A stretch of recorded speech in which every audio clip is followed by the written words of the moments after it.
바울 사도는 바보가 아닙니다. 하나님 앞에 신실한 일꾼이죠. 그래서 바울 사도가 지금 이 편지를 쓸 때 나는 바보가 아닙니다. 나를 어리석은 사람으로 생각하지 마십시오. 라고 이 고린도 교회 교인들에게 얘기하면서 이제 이 편지를 계속해서 이어갑니다. 그래서 어리석은 사람은 둔한 사람, 생각이나 이해력이 없는 사람, 무모하게 행동하는 사람을 의미하고 있습니다. 그러니까 바울 사도는 절대 이런 행동, 둔한 행동, 어리석은 행동을 할 만한 사람이 아니거든요. 그런데 그럼에도 불구하고 내가 지금 어리석은 말을 할 텐데 나를 어리석은 사람으로 취급하지는 말아 주십시오라는 겁니다. 바울의 사도직을 무너뜨리려고 하는 사람들의 목적은 바울 사도가 전한 복음을 무효화시키기 위해서 그런 거죠. 그래서 이 사도직이 정당한 거고 주님께서 원하시는 대로 이 모든 사역을 감당하고 있다고 자기 자랑을 할 수밖에 없어요. 그래서 자기 변호를 해야 되기 때문에 어리석은 말을 좀 하려고 합니다. 미련한 말을 좀 하려고 합니다. 그런데 나를 미련한 사람으로 취급하지 않았으면 좋겠습니다.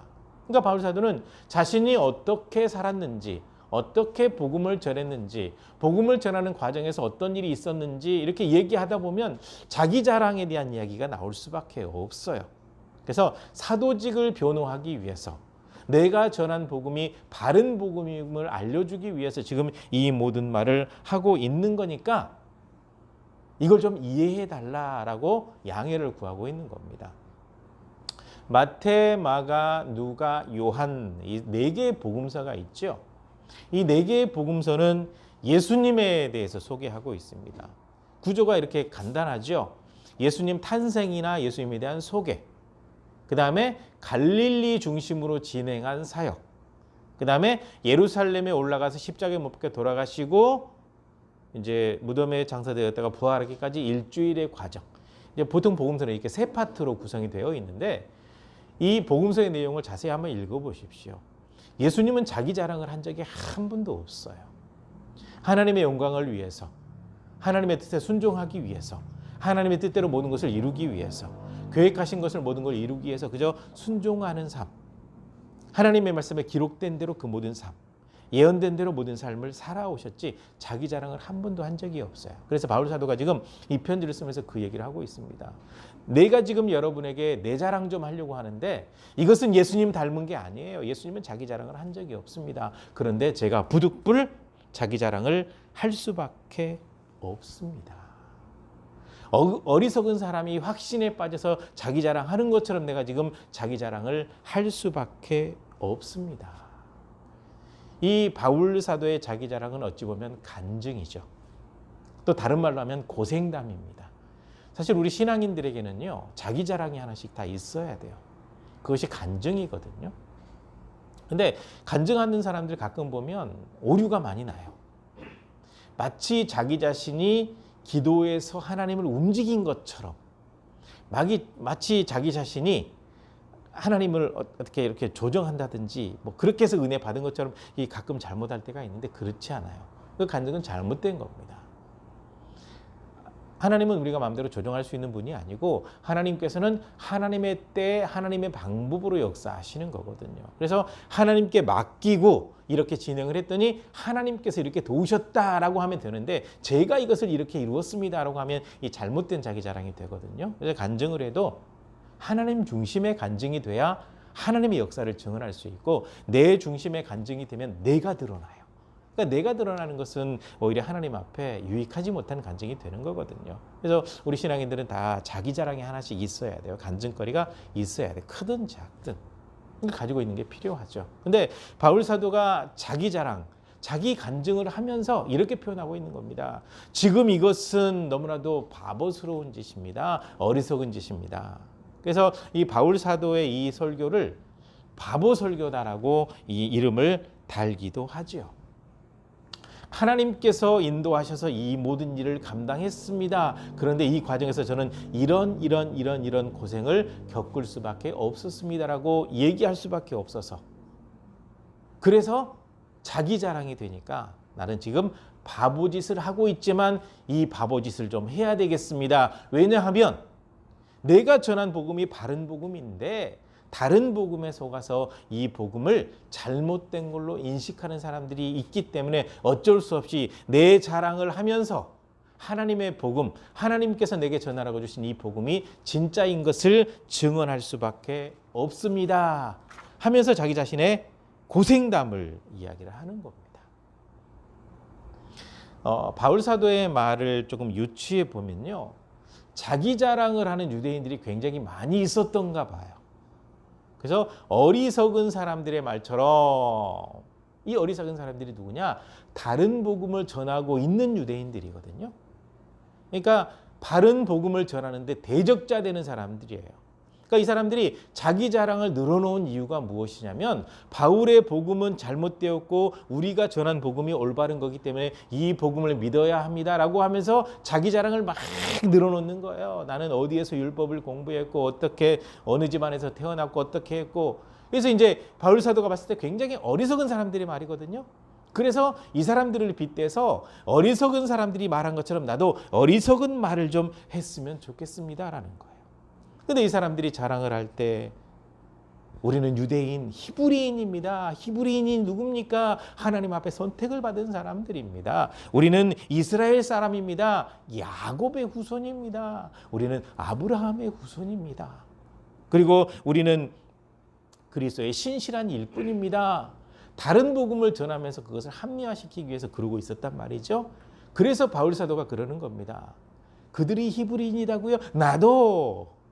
그들이 이스라엘 사람이라고요? 나도. 그들이 아브라함의 후손이라고요? 나도. 그들이 그리스도의 신실한 일꾼이라고요? 어리석고 미련하다고 말할지 모르겠지만 나는 그들보다 더 신실한 그리스도의 일꾼입니다. 그래서 그들이 말을 할 때 그들이 유대인인 것을 막 드러내면서 정당화시키고 있는데 바울 사도 자신도 그렇다라고 하면서 어리석은 사람들이 말을 했던 것을 인용을 해가지고 약간 이제 은유적인 어떤 표현들, 약간 풍자하는 표현들을 쓰면서 그들은 웃겨요. 나는 진짜예요. 라고 하는 그런 의미로 지금 이 내용들을 설명해 가고 있는 겁니다. 그래서 바울 사도는요, 미친 사람 취급 받을 각오를 했어요. 이미 미친 사람 취급 받았거든요. 네. 그리고 또 나중에 또 아그리빠라고 하는 사람 앞에서도 미친 사람 취급받거든요. 바울아, 너 진짜 미쳤구나. 네가 공부 많이 했다더니 진짜 미쳤구나. 그랬더니 바울 사도가 그랬죠. 내가 지금 결박돼 있잖아요. 결박된 거 빼고는 모든 사람들이 나처럼 예수님 믿고 복음에 푹 빠져서 미쳤으면 좋겠습니다. 모두가 다 구원받았으면 좋겠습니다. 라고 얘기할 정도였거든요. 그러니까 미친 사람 취급받아도 괜찮아요. 예수님만 증거될 수 있다고 한다면. 그래서 이 모든 말을 쭉 진행을 하면서 자기 자신의 고생담, 이 고생담을 얘기하는 이유가 뭐냐? 내가 전한 복음이 바른 복음입니다. 바른 복음이 아니라고 한다면 내가 이렇게 고생할 필요가 있겠습니까? 어리석은 말하는 유대인들 한번 보십시오. 그렇게 고생하면서 복음을 전했습니까? 라고 이렇게 깊이 있게 의미를 달아서 얘기하지 않았지만 이 말씀을 읽다 보면 분명히 딱 드러나는 거죠. 지금 바울을 대적하고 있는 이 유대인들은요, 평안함 가운데 누릴 거 다 누리면서 복음 전하고 있거든요. 다른 복음. 근데 바울 사도가 그러거든요. 내가 지금 가지고 있는 이 복음이 진짜가 아니라고 한다면 내가 이렇게 고생할 필요가 없습니다. 라고 하면서 자기 자신의 고생담을 얘기하는 겁니다. 사도 바울의 얘기한 첫 번째 이렇게 풀어가는 거죠. 제가 진짜 고생 많이 했습니다. 이게 자기 자랑이 되는 거잖아요. 저 정말 고생 많이 했습니다. 그런데 복음 전하다가 감옥에도 많이 갇혔습니다. 그러니까 진짜 고생 많이 했다는 이유가 무엇인 줄 아세요? 복음을 전할 때 그냥 모인 사람들이 말씀을 듣고 그냥 아멘하고 그냥 성경 공부하는 거 즐거워하고 그런 모임만 되면 참 좋은데 이 복음을 전하다가 언제든지 도망갈 준비를 해야 돼요. 왜? 공격하는 사람들이 있거든요. 돌멩이를 던진 사람도 있고 몽둥이 들고 쫓아오는 사람들도 있고 막 이렇게 그 난동을 부리는 사람들도 있고 그런 상황이거든요. 그러니까 굉장히 어려운 상황에서 복음을 전했기 때문에 저는 굉장히 많은 수고를 했습니다. 어렵게 이 복음을 전했고 또 계속해서 전하고 있습니다. 그런데 이 복음을 전하다가 저는 감옥에 갇힌 적도 있습니다. 라고 할 때 대표적으로 빌립보에서 사회 기억나실 겁니다. 마케도니아의 빌립보 지역에서 복음을 전할 때 웬 여자가 계속 따라다녀요. 귀신 들린 여자예요. 무당이에요. 그러면서 이 바울 사도가 말씀을 전하고 있을 때마다 계속 이 여자가 소리 지르는 겁니다. 이 사람들은요, 여러분들에게 구원의 길을 알려주려고 왔습니다. 이 사람들은요, 하나님 앞에 선택을 받은 사람들인데 구원의 길을 알려주려고 복음을 전하고 있는데 이 여자가 계속 소리를 지르는 거예요. 무당이에요. 귀신 들린 여자예요. 그래서 가만 보니까 귀신 들리고 있고 이 여자가 하는 게 아니라 그 속에 있는 귀신이 떠들고 있는 거거든요. 복음 전하지 못하게. 그래서 바울 사도가 예수님의 이름으로 더러운 귀신아 나가라. 그러니까 그 여자의 몸에서 귀신이 나가버렸어요. 그래서 이제 복음 전하는데 잠잠해졌는데 또 여기서 문제가 발생하는 겁니다. 이 여자는 종인데 주인이 있는 무당이에요. 주인이 있는 무당. 그래서 좀 센 귀신이 들어와가지고 다른 사람들의 미래라든지 뭘 이게 잘 맞추는 바람에 주인에게 돈을 많이 벌어주는 무당인데 귀신이 나가버렸으니 돈벌이가 안 되잖아요. 그러니까 이 무당의 주인이 이 바울 사도, 바울과 실라 그 일행들을 고발해버리는 겁니다. 이 성에 믿지 말아야 될 이상한 논리를 가지고 와가지고 많은 사람들을 현혹하고 있다. 라고 모함하고 고소를 해버렸죠. 그러는 바람에 붙들려 가가지고 완전히 옷이 발가벗겨진 채로 실컷 두들겨 맞아요. 그리고 난 다음에 들어가는 곳이 바로 빌립보 감옥입니다. 이 감옥이 지금처럼 이렇게 후생복리가 좋냐, 환경이 좋냐, 그렇지 않아요. 굉장히 조그맣고 비좁고 더럽고 그런 감옥이거든요. 그 감옥에 들어갔습니다. 이 바울 사도가 했던 게 뭐예요? 복음 전한 거잖아요. 여자의 몸에 귀신 들려 있으니까 그 여자를 귀신으로부터 자유롭게 해준 거잖아요. 복음 전하고 예수님의 이름 전하고 이렇게 살았는데 감옥에 갇혀요. 실컷 얻어맞고 감옥에 갇혀요. 그리고 이 감옥에 들어가서 간수를 또 전도하게 되는 일도 있어요. 아무튼 수고로 이 복음을 전하고 어려움 가운데 복음을 전했는데 이 복음을 전하다가 감옥에 갇혀서 큰 어려움을 당한 적이 있다라고 이렇게 이야기하고 있습니다. 그 다음에 두 번째 얘기는 뭐냐? 저는요 진짜 매를 많이 맞았습니다 라는 거죠. 매 맞은 이야기가 세 개의 부분으로 나눠지거든요. 첫 번째 내용은 무엇이냐? 유대인들에게 40대에서 한 대 뺀 매를 5번이나 맞았습니다 라는 거죠. 40대에서 한 대 빼요. 유대인들에게 맞았어요. 이게 어디서 왔냐면 율법에서 나오거든요. 레위기하고 신명기에 나와요. 뭐라고 나오냐면 죄를 지은 사람은 그 죄에 대해서 재판을 하고 난 다음에 매로 때리도록 해라. 그러니까 상체를 벗겨놓은 상태에서 이렇게 묶어놓고 등짝을 그냥 두들겨 패는 거예요. 실컷 두들겨 패는 거죠. 그런데 하나님께서 이 계명을 주실 때 사람이 잘못했으면 깨닫게 하도록 벌을 내리는 건 맞다. 그런데 40대가 넘어가지 않도록 해라. 그 죄에 대해서만 징벌을 해야지 40대가 넘어가서 실컷 때리게 되면 그 사람의 인격까지 모독해버리는 것이기 때문에 죄의 크고 작음에 따라서 매를 때리되 최대한 40대가 넘어가면 안 된다라고 정해놨습니다. 왜냐하면 죄에 대해서만 따끔하게 야단을 쳐야지 그 사람의 인격까지 짓밟아버리면 안 되기 때문에. 그래서 유대인들이 규례를 정했습니다. 하나님의 말씀을 제대로 딱 지켜야 되는데 40대에서 한 대만 넘어가도 율법을 어기는 게 되잖아요. 그래서 매를 때릴 때 옆에서 이제 숫자를 세거든요. 숫자를 세는 사람이 혹시 잘못 셀 수도 있기 때문에 39대까지만 때리자. 그래야 하나님의 율법을 어기지 않을 수 있다. 이게 율법이 이렇게 철저한 사람들인데 예수님을 메시아로 받아들이지 못한 유대인들이 참 안타깝죠. 네. 그래서 40대에서 한 대 감한 거예요. 그래서 바울 사도가 크게 잘못은 없는데 보통 거짓말하는 증인 2명 이상만 나타나면 어떤 사람인들이 죄인 돼버리거든요. 지금 공수처라든지 지금 뭐 사법부에서 진행하고 있는 것들을 보게 되면 특히 정치하는 사람들 위증자들이 굉장히 많아요. 진짜가 있고 거짓이 있을 텐데 분별이 어려워요. 돈 몽땅 받고 거짓말하는 사람들이 너무 많으니까. 그러니까 바울 사도에게도 그렇게 억울하게 누명 씌운 사람들이 있었던가 봐요. 그래서 40대에서 한 대 뺀 매를 5번이나 맞았어요. 그 정도로 험악하게 맞았죠. 그 다음에 태장을 3번이나 맞았어요. 이 태장은 뭐냐면 우리말로 곤장이라고 생각하시면 돼요. 곤장. 엉덩이 때리는 거예요. 태장을 3번이나 맞았어요. 그 다음에 한 번은 돌에 맞았습니다. 바울 사도를 죽여버리려고 모든 사람들이 돌을 던졌거든요. 투석형입니다. 투석형. 이 투석형의 특징은 뭐냐면 돌멩이를 던질 때 돌에 맞는 사람이 죽을 때까지 던져버리는 거예요. 그래서 유대인들이 바울 사도를 향해서 돌을 던지고 죽은 줄 알고 버려두고 가버렸거든요. 그래서 바울 사도가 그 얘기를 하는 겁니다. 저는 수없이 매를 맞았습니다.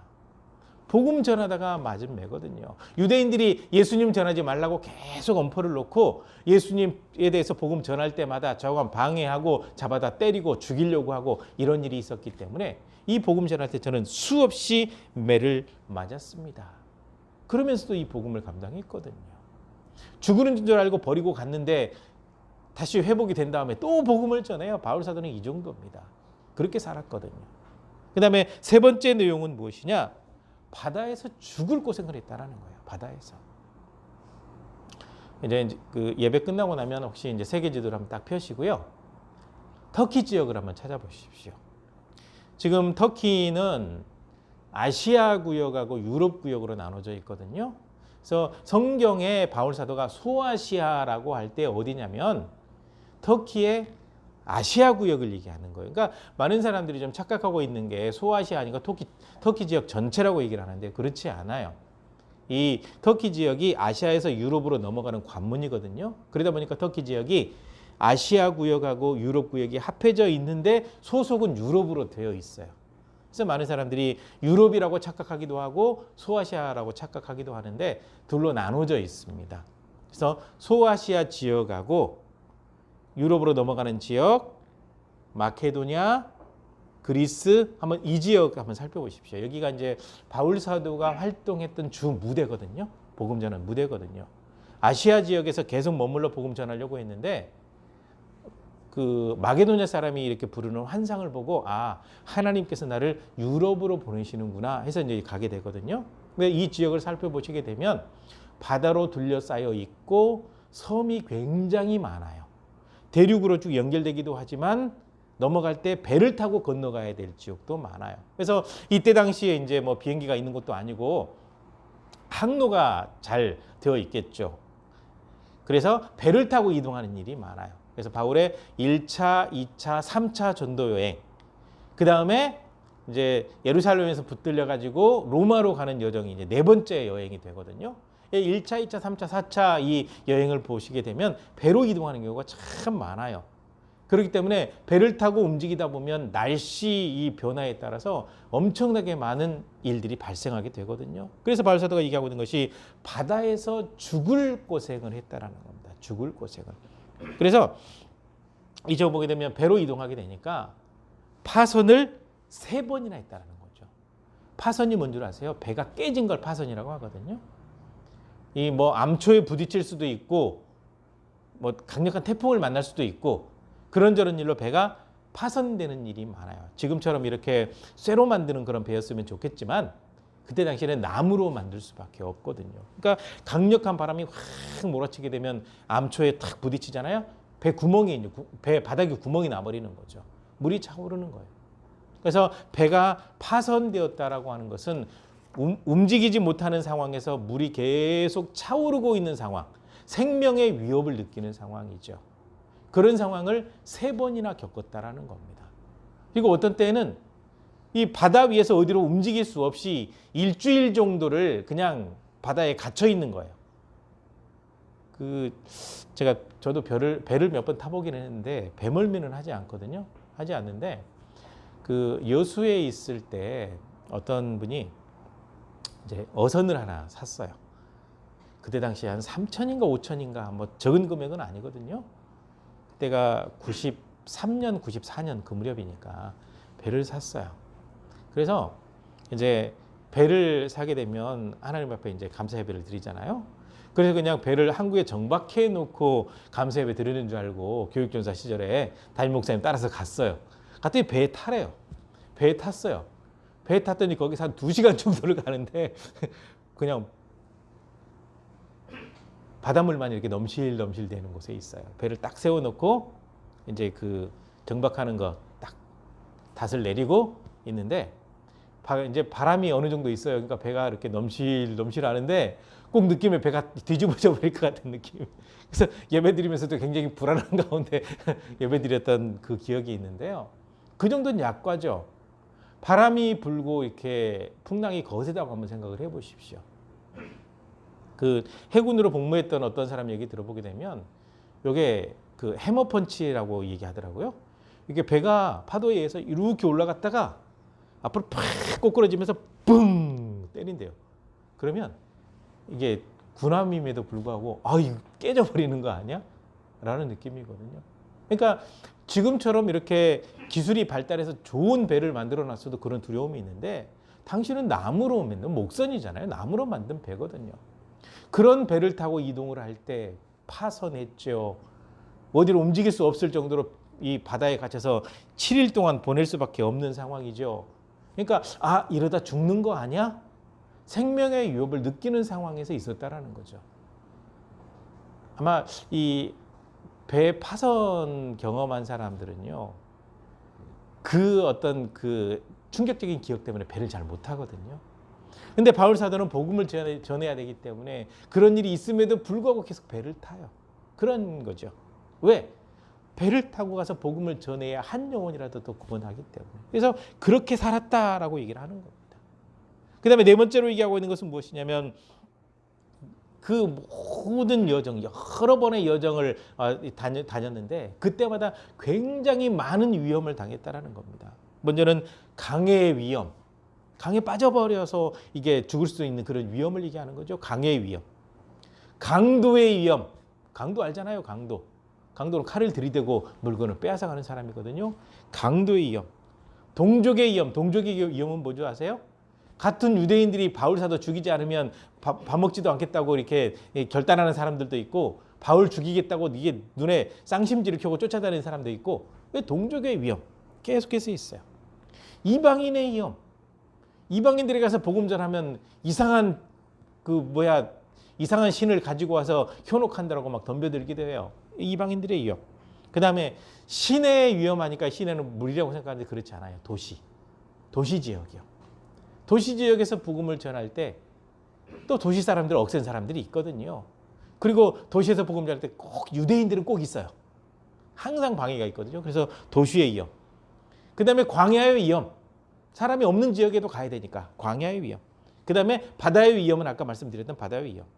그 다음에 거짓 형제 중의 위험. 다른 복음을 전하는 사람들, 이단들, 영주주의에 빠진 사람들, 율법주의에 빠진 사람들, 다른 복음을 전하고 있는 사람들. 이게 바로 거짓 형제거든요. 거짓 형제. 지금으로 얘기하자면 거짓 선지자, 거짓 사도, 거짓 목사, 사기꾼 목사, 사기꾼 어떤 신학생 있어요.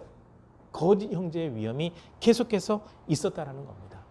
1차, 2차, 3차 전도 여행. 네 번째로 로마로 가는 그 여행. 이 모든 여행들이 너무너무 힘이 들고 어려워요. 굉장히 복잡하고 힘들거든요.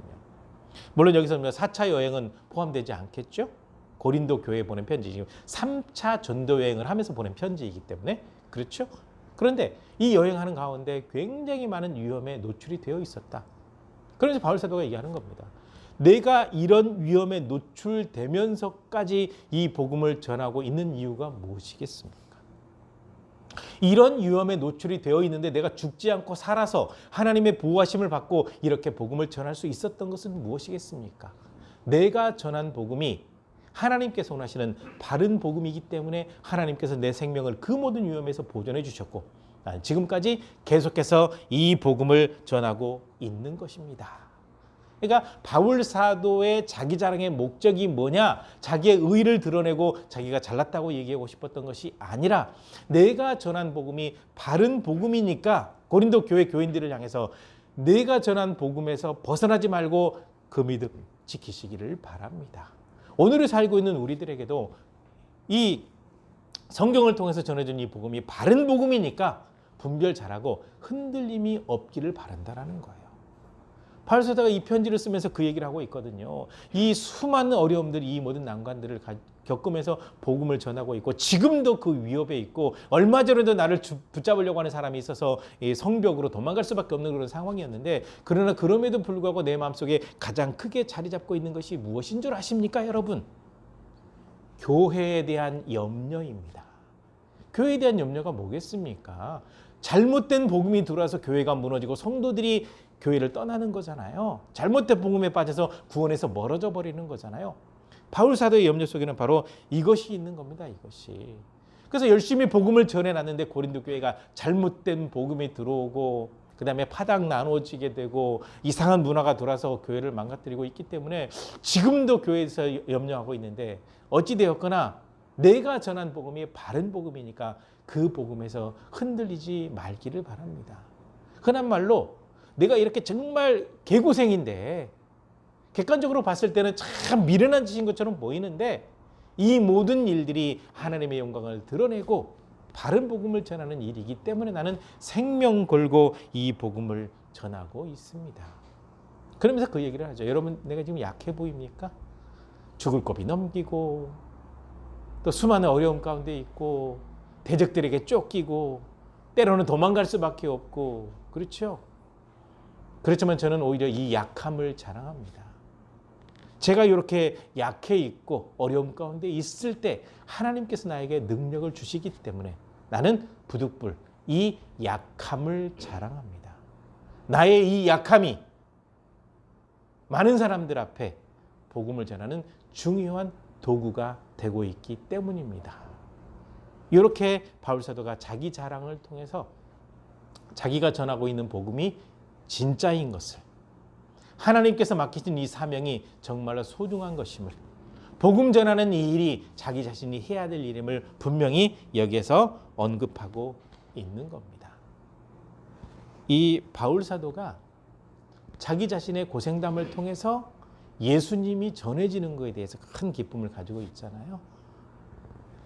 우리 성도들도 이 땅에 살고 있지만 천국 백성이기 때문에 이 땅에서 고난이 있어요. 크고 작은 고난이 있을 겁니다. 그런데 우리가 이 모든 고난을 겪고 어려움 가운데 있지만 주님께서 동행하시거든요. 바울 사도와 함께 하셨던 것처럼 우리와도 동행하시거든요. 그러니까 분명히 우리의 크고 작은 고난은 주님의 영광을 위한 도구가 돼요. 그리고 궁극적으로는 하나님께서 우리를 분명히 높여주시거든요. 바울 사도 한번 보십시오. 젊었을 때 그 혈기에 예수님 믿는 사람들 잡아다 죽이는데 앞장섰던 사람이에요. 하나님께서 그냥 탁 튕겨버리면 흔적도 없이 사라져버릴 그런 인생이었죠. 그런데 그 인생을 하나님께서 부르셔서 바른 복음을 갖게 하고 복음을 전하게 해서 지금도 복음이 전해지는 곳에는 바울 사도 이름이 등장하고 있잖아요. 우리 성도님들의 이름이 그렇게 되었으면 좋겠습니다. 계속해서 섬기는 교회가 있고 또 신앙생활을 하고 섬기는 사업이 있고 직장생활을 할 때 하나님께서 높여주심으로 말미암아서 성도님들의 이름이 늘 회자되는 그 놀라운 역사. 그렇게 우리가 자기 자랑할 만한 그런 믿음 신앙을 가지고 있으면 하나님께서는 영광의 도구로 쓰시거든요. 바울 사도가 그렇게 쓰임 받았던 것처럼 우리 성도님들 그렇게 쓰임을 받고 궁극적으로는 하나님의 귀한 복을 받아 누리는 귀한 삶이 되시기를 주님의 이름으로 간절히 부탁을 드립니다. 기도하시겠습니다.